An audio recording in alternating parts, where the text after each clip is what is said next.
BNP ক্ষমতায় নেয়, আমাদের এই সমস্ত শহীদ ভাইদের যথাযথ মর্যাদা দেওয়া হবে এবং যারা আহত হয়েছেন, খুন হয়েছেন তাদের জন্য যথাযথ ব্যবস্থা ইনশাআল্লাহ আমরা করবো।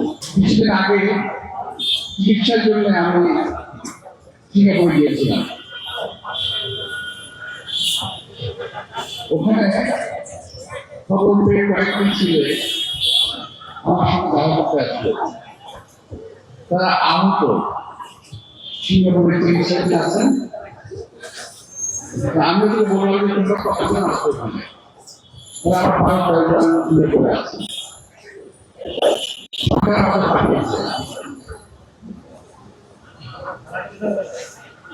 এদের বেশিরভাগই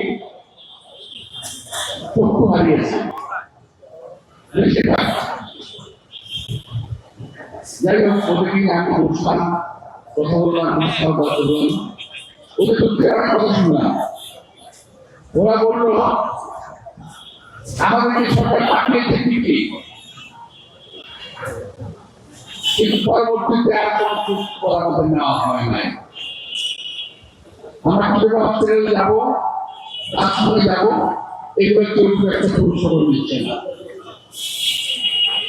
তবে বিএনপি সিঙ্গাপুরস্থ আমাদের যে সমস্ত বাঙালি ভাইয়েরা আছে, বিএনপি করে যারা বিএনপি সমর্থক, বিএনপি গোষ্ঠী, বিএনপি করে, এরা সকল সময় আমাদেরকে খুব খবর দিচ্ছে। সেদিন এমনি একটা মেয়ে এক ভাই এক বোন তার ভাইকে হারিয়ে এসে বললো আমাদের খোঁজ খবর কেউ নেয় না। বাংলাদেশের একমাত্র স্মার্ট সিটি বসুন্ধরা এখন আরো নিরাপদ, আধুনিকতায় আরো এক ধাপ এগিয়ে।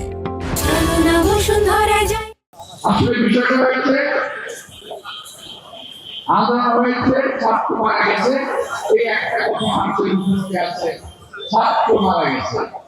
কিন্তু এর বাইরে আমাদের বহু মানুষ এই আন্দোলনের সাদা বরণ করেছে, যা ছাত্রদের থেকে সংখ্যায় অনেক বেশি। তাদের আসলে সঠিকভাবে খোঁজখবর নেওয়া হচ্ছে না।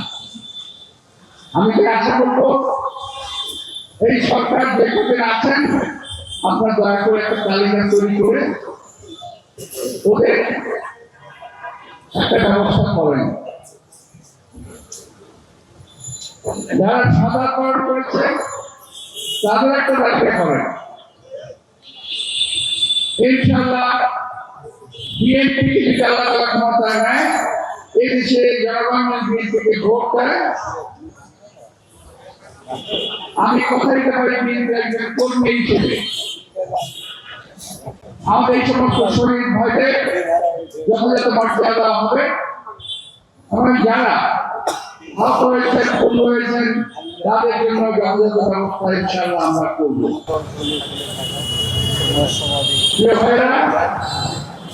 অনেক ত্যাগের বিনিময়ে এই বাংলাদেশ অর্জিত হয়েছে।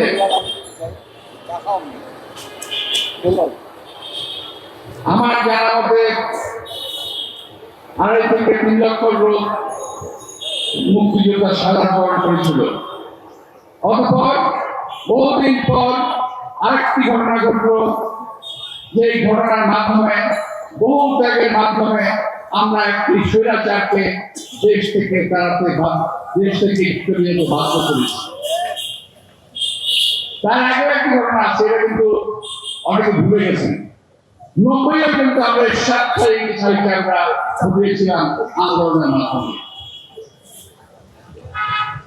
তৎপর 91-এ বিএনপি সরকার গঠন করেছিল।